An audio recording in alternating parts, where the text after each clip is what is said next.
안녕하세요. 오멘사입니다. 저는 30대 후반의 조그마한 사업체를 운영하는 여자입니다. 여기저기 올라있는 사연들을 듣고 있자니 제가 겪었던 일들이 자꾸 생각이 납니다. 저는 결혼을 2번을 했습니다. 첫 번째 남편은 학창시절에 만나서 오래도록 함께한 친구라서 당연히 결혼까지 생각을 했습니다. 그때만 해도 어린 나이에 순수한 마음으로 만났던 그 친구와는 함께한 세월과 시간이 있었으니 의리로 결혼을 한 것 같았습니다. 이것저것 따지지도 않고 했던 결혼이었어요. 그 친구랑 일찍부터 커플로 알려져 있었기 때문에 학창시절에도 다른 사람과의 교제나 데이트는 꿈도 못 꿨어요. 좋은 시절을 참 바보같이 보낸 셈이었는데 지금 생각을 해보니 안타깝기만 합니다. 저와 그 친구가 취업을 하자마자 곧바로 결혼을 하자고 했습니다. 어차피 만나는 헤어질 때 각자의 집으로 가는 것도 하루 이틀이고 데이트 비용도 많이 들어서 더 시간을 낭비하고 돈 낭비를 해가며 결혼을 늦출 필요가 있냐는 남편의 판단에 따르기로 했습니다.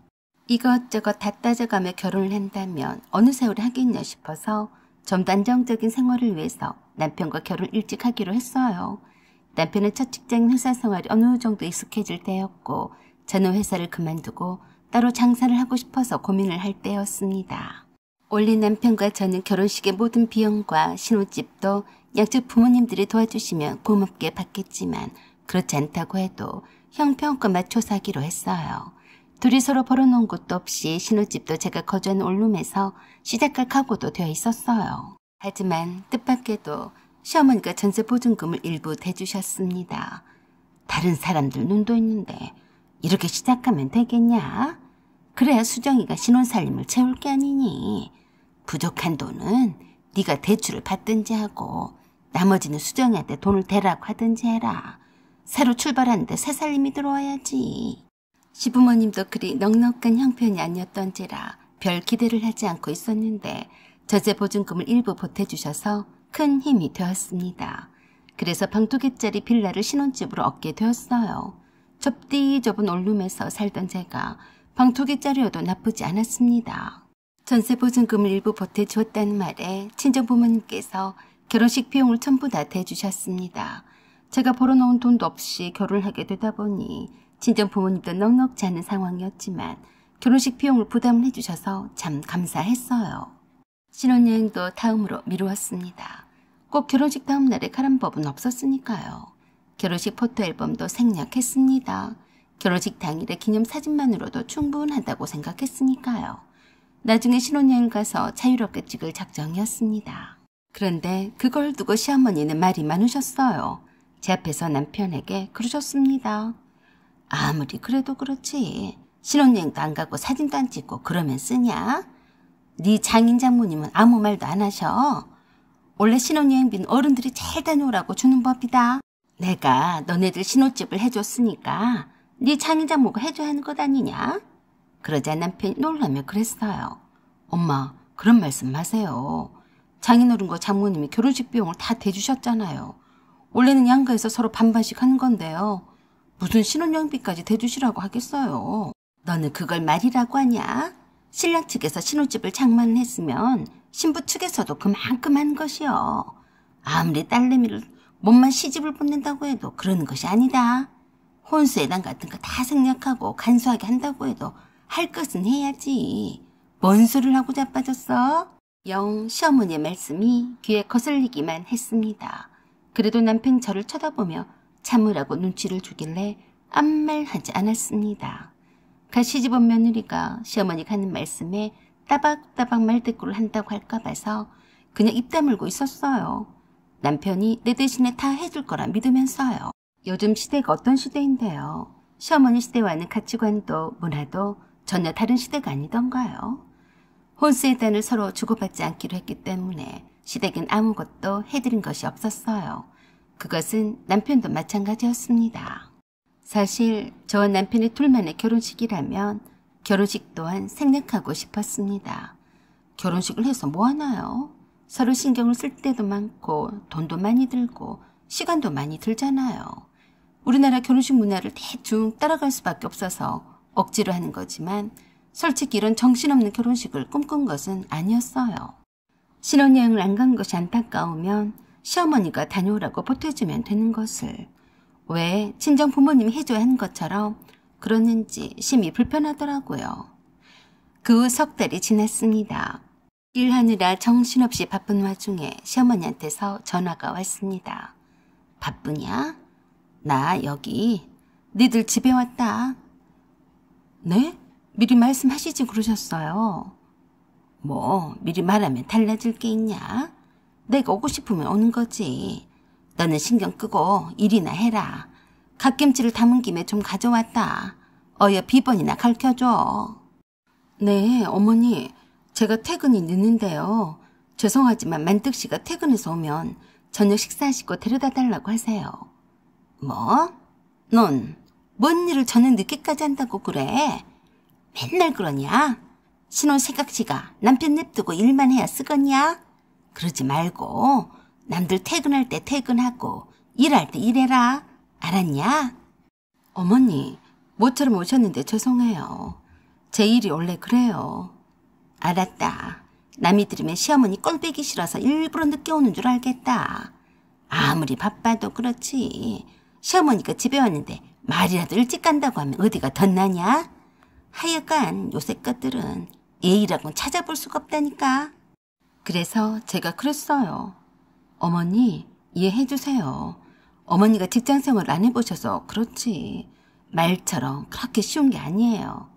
특히나 제가 직접 운영하는 사무실이잖아요. 직원은 퇴근을 시켜도 할 일을 남아있는 채로 집에는 못 가요. 그 말에 시어머니께서 버럭 화부터 내셨어요. 네가 지금 나를 훈계하냐? 시어머니가 직장도 안 다녀봐서 무식하다 이거야? 시어머니에 대한 존경심은 요만큼도 없네.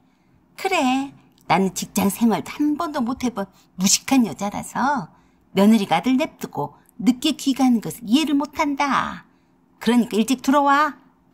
무슨 말이 그렇게 많아? 라고 하며 끊었습니다. 시어머니는 정말로 적응이 안 되는 분이셨어요. 시어머니가 오시면 내일도 젖혀두고 버선발로 바로 달려와야 하나요? 그렇게 대접받고 싶으시겠지만 뜻대로 되진 않을 거라고 하면서 그저 피식 웃고 말았어요. 시어머니는 제가 알려드린 비번을 누르고 제 신혼집에 들어오셨습니다. 이것저것을 둘러보시다가 벽에 걸려진 공과금 청구서를 모아둔 포켓을 보시더니 관리비나 가스비가 얼마나 나왔나 싶어서 그 청구서들을 하나 둘씩 열어보셨다고 했습니다. 그러다가 제 신용카드 청구서도 보신 듯 했습니다. 시어머니가 이렇게 갑작스럽게 오실 줄 알았다면 그런 것들을 보이지 않는 곳에 넣어두었을 텐데 이럴 줄 알았나요? 시어머니가 곧바로 제게 전화를 거셔서 대뜸 그러셨습니다. 너 신혼 살림을 다 빚으로 해온 거야? 예상치도 못한 뜬금없는 말씀에 당황한 제가 바로 대답을 못하자 시어머니가 다그쳤습니다. 왜 대답을 못해? 어머니, 왜 갑자기 그러세요? 어메, 할부로 몇 천만 원을 하다니. 그동안 이 빚을 다 내 아들 돈으로 갚으려고 그런 거 아니냐? 세상 이런 경우가 어디 있냐? 신혼살림을 빚으로 도배를 해서 해와서 아들 돈으로 맡고 있다니. 이게 말이 되는 거야? 이건 사기 결혼이다. 어머니, 사기 결혼이라뇨. 말씀이 심하시네요. 뭐야? 네 카드 청구서가 버젓이 있는데도 모르는 일처럼 그럴 거야? 네가 아주 내 아들 등골 빼먹으려고 작정을 한 모양이구나. 이리고 뭐고 다 때려치고 빨리 와라. 오메 열불나네. 어머니, 그렇게는 못하겠어요. 왜 며느리 집에 와서 함부로 아무거나 만지고 그러세요? 그 카드값을 벌려고 이렇게 열심히 일하잖아요. 어머니나 그런 말씀을 하시려거든. 빨리 돌아가세요. 그럼 이만 끊습니다. 라고 하며 끊어버렸더니 톡으로 테러를 하는 줄 알았습니다. 야, 너 빨리 안 오면 가만 안 둘 거야. 알았어? 라고 협박까지 하셨어요. 저는 곧바로 남편에게 전화를 해서 그랬습니다. 자기야, 어머니가 집에 오셨는데 내 신용카드 청구서를 보셨나 봐. 신혼살림 할부로 다 끊어서 장만을 했다고 사기 결혼 운운하시는데 나 정말 기가 막히다. 아, 그래? 그러게 당신 카드 청구서 용지를 안 보이는 곳에 뒀어야지. 엄마가 얼마나 놀라셨겠어. 매달 카드 빚으로 그렇게 많이 나가니까 당연히 그러시지. 일단 엄마가 화가 나셨으니까 다 제껴두고 집에 일찍 들어가기나 해. 알았어? 알긴 뭘 알아. 내가 카드 빚으로 신혼살림 해왔으면 내가 네 돈으로 카드 빚을 갚고 있니? 내가 가게를 오픈하느라 돈이 없어서 그런 거 너도 알잖아. 빈정상하게 그딴 식으로 말할래? 아무리 그래도 어른들이 그걸 이해를 하시겠냐? 결국엔 내가 번 돈으로 카드값을 갚아나간다고 생각을 하실 것 아니냐. 뭐? 너까지 왜 그래? 너도 내가 할부로 신혼살림 해온 게 그게 그렇게 불만이었냐? 불만은 무슨 불만? 다 네가 갚아야 할 돈인데. 하지만 기분 좋은 것은 아니지 않냐? 솔직히 내 월급으로 네 카드값도 갚고 있잖아. 네 혼자서 그 많은 할부금을 어떻게 내? 저도 화가 나기 시작했습니다. 그건 너랑 나랑 이미 끝난 얘기가 아니었니? 일단 내가 돈이 없으니까 네 월급에서 갚아나가고 나중에 내가 그만큼 네 돈을 돌려주기로 했잖아. 그건 그때 가서 할 얘기고 부부 사이에 돌려줄지 안 돌려줄지 내가 그런 거 바라겠냐? 하여간 우리 엄마가 그런 거 이해를 하시겠냐고. 그래서 내가 어떻게 하길 바라니? 네가 어떻게 하긴. 네가 우리 엄마한테 가서 사정을 말씀드리고 죄송하다고 해야지. 어쩌냐? 어느 시부모가 신혼살림 빚져서 장만을 해놓고 아들 돈으로 갚아나가는 것을 용납을 하겠냐? 그냥 아무 말 말고 얼른 가서 죄송하다고 해. 다 벌어서 갚을 거라고 잘 말씀을 드리란 말이야. 남편이 방패막이가 되어줄 줄 알았는데 그게 아니었어요. 은근슬쩍 제가 할부로 신혼살림 해온 것을 못마땅히 했나 보더라고요. 제가 카드 빚을 갚을 능력이 없다면 모를까. 저도 경제적 능력을 갖추고 있는 마당에 시어머니나 남편이나 제가 하는 행동이 이해가 되지 않았습니다. 할 수 없이 일을 해도 손에 잡히지 않으니 하다가 말고 집으로 일찍 퇴근을 했습니다. 시어머니가 오만 인상을 탈쓰고 앉아서 저를 눈 빠지게 기다리고 있었어요. 식탁 테이블 위에는 각종 고가금 청구서와 제 카드 남편 카드 청구서가 늘어져 있더라고요. 대번에 저를 보시더니 바로 그러셨습니다. 한시가 급해 죽겠는데 왜 이제 사오냐? 어머니, 제가 놀다 온 거 아니에요. 어머니 때문에 일부러 일도 다 못하고 온 거예요. 다그치지 마세요. 뭐야? 터진 입이라고 잘도 놀리는구나. 네? 왜 그렇게 말씀하세요? 왜 그렇게 말해? 너는 염치도 없냐? 세상에 이게 다 뭐냐? 땡잔 한 푼도 안 들이고 내 아들과 결혼을 하더니만 결국에 내 아들 돈으로 살림을 장만하려고 그런 게야. 두말할 것 없다. 난 이런 꼴은 절대로 못 보니까 당장 이 돈을 네 친정집에서 가져오던지 아니면 갈라서라. 네? 어머니, 무슨 말씀을 그렇게 하세요? 제가 놀고 있어요? 이거 전부 다 제가 빚진 거는 오빠 카드가 아니에요. 그러자 시어머니가 제 카드 청구서를 제 얼굴에 냅다 던지면서 그러셨어요. 갚기는 뭘 갚어? 당장에 내 아들 집에서 나가거라. 너 같은 거지 같은 며느리는 필요가 없다. 내 아들 인생 말아먹을 일이냐? 내가 너 같은 며느리를 보려고 없는 살림에 신혼집 보증금에 보태라고 돈 준 줄 알아? 당장에 꺼져라. 행여나 애기라도 생겼으면 어쩔 뻔했냐? 으휴, 뻔뻔스러운 것. 어이가 없고 황당했습니다. 물론 제가 카드 빚진 거는 잘못한 거지만 그것도 제가 알아서 할 일이지 않나요? 제가 놀고 먹는 주제도 아닌데 이건 아니다 싶었습니다. 너무 자존심이 상하고 수치스러웠어요. 시어머니는 곧바로 제 안방문을 열고 장롱에서 제 옷이랑 옷들은 다 꺼내서 거실 바닥에 내팽겨 쳤습니다. 다행히도 니들 아직 혼인신고도 안 했던데 그냥 오늘부터 너는 이 집에서 나가 살아. 내가 오늘부터 여기서 죽치고 살 거니까. 내가 지키고 서 있을 테니까 내 아들 물건은 손대지도 말고 네 것만 가져가라. 진심이세요? 후회하지 않으시겠어요? 입 닥치고 가기나 해. 알았어요. 여기 있는 거 다 제가 산 물건이에요. 라고 하면서 보란듯이 이삿짐 센터를 운영을 하는 사촌오빠 친구분에게 부탁을 해서 그 시간에 짐을 옮겨달라고 했습니다. 저도 화가 머리 끝까지 나니까 오기가 하늘을 찌르더라고요. 뭐 시어머니가 나가라고 하면 못 나갈 줄 아나? 더러워서 못 해먹겠네. 그래서 시어머니 앞에서 보란듯이 제 신혼살림을 싹 다 빼버렸습니다. 다행히도 거리처 사장님이 운영하는 창고에 바로 짐을 옮길 수가 있었어요. 시어머니는 그 와중에도 끝까지 남아서 뭐 자기 아들 물건이나 가져가지 않나 하고 지켜보는 것 같더라고요. 물건이 있어야 말이지. 다 내가 내 카드 빚으로 산 살림살이인데 추잡스러웠어요. 그 뒤로 저는 집을 구할 때까지는 사무실에서 먹고 자고 했습니다. 제게는 그 무엇보다도 일이 우선이라서 남편과 헤어지는 것으로 인해서 일에 피해를 주고 싶은 마음은 털끝만큼도 없었어요. 남편이 찾아와서 제게 그러더라고요. 너도 참 그렇다. 어른들이 다 그렇지. 그렇다고 진짜로 짐을 빼고 나오면 어떡해? 엄마는 내가 알아듣게 말씀을 드렸으니까 집에 다시 들어가자. 아니, 그럴 생각은 없어. 난 어머니도 이해가 안 가고 자기도 이해가 안 가. 내 성격 알지? 한번 돌아서면 끝이라는 거. 너는 너대로 잘 살아. 우린 이제 남이야. 그렇게 해서 남편과는 헤어졌습니다. 결혼 생활이 하도 짧아서 결혼을 했었나 싶더라고요. 기억도 가물가물하니까요. 제가 제 일이 없었으면 참 힘들었을 텐데 그때는 남편과 헤어진 일로 인해서 전혀 힘들지 않았습니다. 그리고 그 후로 8년이라는 세월이 흘렀어요. 짧으면 짧은 시간이었고 길면 긴 시간이었지만 제게는 많은 일들이 있었어요. 두 번째 결혼식을 올리게 되었습니다. 저의 재혼남은 주거릇지 사장님이었어요. 제가 힘들 때마다 곁에서 힘이 되어주고 진심으로 도움을 주었던 사람이었어요. 결혼식은 격식에 맞게 호텔에서 성대하게 올리게 되었습니다. 신부 대기실에서 손님들과 사진도 찍고 있었는데 웬 추리한 모습 할머니가 제게 쭈뼛거리며 다가오는데요. 그냥 지나칠 수가 없더라고요.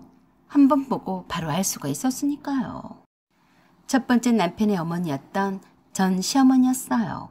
저랑 눈이 딱 마주치자 얼른 고개를 돌리는 걸 보니 맞는 것 같더라고요. 행색이 남는 걸 보니 제 결혼식에 하객으로 온 것 같지는 않았습니다. 그래서 호텔 예식 관계자를 불러서 물었어요. 여기 하객들 말고 다른 분들도 출입이 가능한 건가요? 아닙니다. 저희 직원들 말고는 출입이 제한됩니다. 왜 그러신가요? 아까 여기 어떤 할머니가 계시던 것 같던데. 할머니요? 네, 어디서 많이 본 얼굴 같아서요. 푸른 티셔츠에 파란색 바지를 입었던데. 아, 저희 직원입니다. 여기서 일하시는 청소해주는 아줌마예요. 아마도 할머니라고 하신 것 보니까 화장실 담당 아주머니인 것 같은데요. 모셔올까요? 네, 얼굴이 낯이 익어서요. 혹시 한번 모시고 오실래요? 제가 아는 분인가 해서요. 네, 알겠습니다. 분명히 전 남편의 어머니인 것 같은데 그 와중에도 궁금하더라고요. 결혼식까지는 시간적인 여유가 있어서 한번 보고 싶었습니다. 한참 지인들과 사진을 찍고 있는데 호텔 관계자인 매니저가 그 할머니를 대동하고 왔습니다. 그 할머니는 저를 똑바로 쳐다보지도 못하고 고개를 푹 숙이고 있더라고요. 그 호텔 매니저가 제게 그랬습니다. 여기에 말씀하신 그 아주머니를 데리고 왔습니다. 라고 하자 제가 그 할머니에게 그랬어요. 아까부터 왜 저를 자꾸 쳐다보셨어요? 혹시 저를 아세요? 고개를 푹 숙인 채 머리를 흔들어대며 아니라고만 했어요. 그래서 다시 한번 제가 물었습니다. 혹시 제가 아는 박만득 씨의 어머니가 아니세요? 그때서야 고개를 들더라고요. 오랜만이다. 저를 알아보시고 확인차 오신 거였어요? 응, 그래. 정말로 만득 씨 어머니일 줄은 몰랐네요. 연세도 있으신데 왜 여기서 힘들게 일하세요? 그게 그렇게 되었다.